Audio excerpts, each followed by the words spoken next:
Welcome to another episode of SpaceX in the News. My name's Kevin, and today I'm reporting to you from South Padre Island, Texas, which is just north of Boca Chica, where SpaceX is currently developing both their Starhopper vehicle and their Starship. So to start things off, we're going to update ourselves on the current schedule for Starhopper's 20-meter hop. Then we'll move up the road and across the country to check out Starship, both Mark 1 and Mark 2. We'll talk NASA and Crew Dragon, Elon's evil plan to nuke Mars, Go Mischief, and then we'll conclude this episode with today's honorable mention.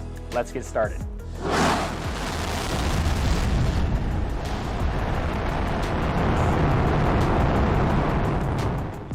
So there has been a lot of confusion in the last 48 hours concerning the timing of Starhopper's next 200-meter flight. The last we left off, it was supposed to launch on Monday the 12th, but then the 12th came and went and the flight was pushed to Friday the 16th. And so just the day before, I ended up hopping on a flight myself with the intent to see Starhopper's last flight. Well, as I was boarding the plane, word was getting out that the hop could be pushed to Monday the 19th due to rescheduled road closures at the SpaceX facility in Boca. But then yesterday morning, it was confirmed that SpaceX's next attempt will be on Wednesday the 21st. So why all the delays? Well, actually it has nothing to do with Starhopper itself. She's been good to go for a while now. The delay lies with the FAA and their need for additional paperwork concerning Starhopper's upcoming 200-meter flight. Elon tweeted, "Good conversation with the head of FAA Space, need a bit more hazard analysis and should be clear to fly soon." So with all this being said and all that's happened, let's take the date of the 21st with optimism, but still keep some heavy skepticism going on for our own sanity, because we're all waiting on the government's time now. However, there's some interesting new intel that there are samples of hexagonal heat tiles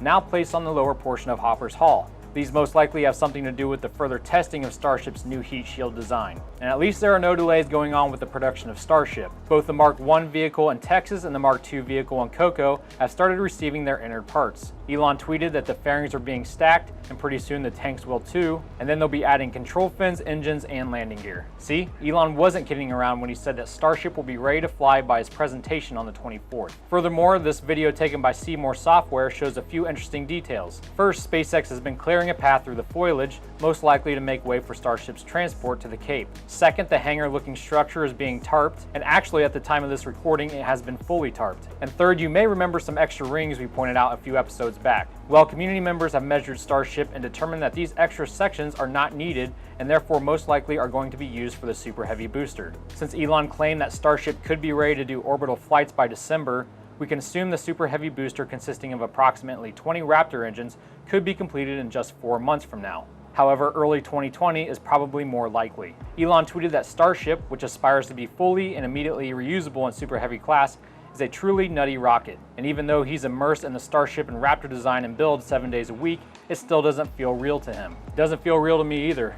But then again, no one cares. And even NASA Administrator Jim Bridenstine is showing vocal support for Starship. A lot of people seem to believe that NASA and SpaceX are competitors. In fact, we are not. We're going to go back to the International Space Station for the first time in 8 years on commercial rockets. SpaceX is going to provide one. Boeing is going to provide one. They are contractors of ours. This Starhopper is a great capability where they are going to land on the moon with cargo, according to them, within the next 2 years. I will tell you, sometimes they are over-aggressive on their time schedule. That is not NASA's time schedule. That's what they are saying.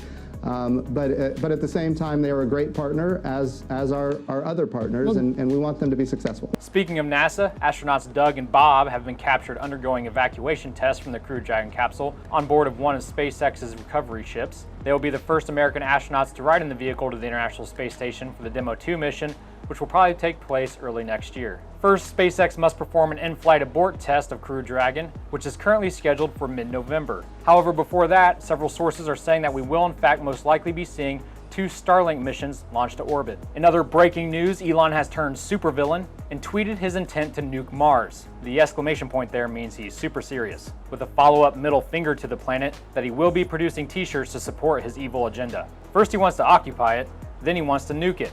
That's messed up, yo. But really the context behind his evil plan, shut up bird, is to warm the planet by nuking it and creating a greenhouse effect. That way eventually, say 100 years, Mars may have liquid water, green plants, and lush garden parties that we can all participate in. But hey, while you're waiting for Elon to produce this evil tea of his, why not support this channel and buy one from me?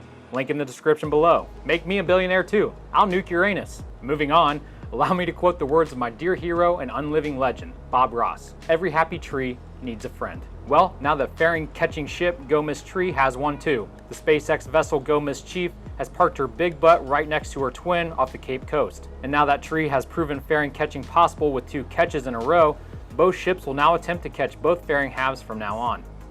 Okay, it's time for today's honorable mention.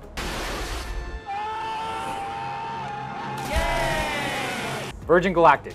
You know that space company run by the very British Richard Branson? The one that has successfully demonstrated the ability to reach NASA's Kármán line more than once by strapping a spaceship underneath a gigantic plane like an X-15 and then dropping it away before lighting its engine to make a climb towards space? Yeah, that one. Well, they finally finished building their new spaceport facility in New Mexico, and now they are transitioning 89 staff members from their current test location in the Mojave Desert to their new digs as they prep to take private citizens who are willing to pay several $100,000 per ticket up to space in 2020. This spaceport will act as a training facility for new astronaut wannabes, as well as mission control for their tourist missions, and most necessary of all, a bar and lounge to calm any pre-flight nerves. I'm telling you, the future is now, brah, and we're very blessed to be here to experience it. Well, that's all I have for you guys today.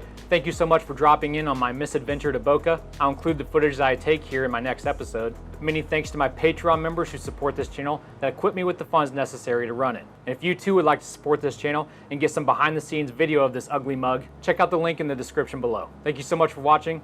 Godspeed.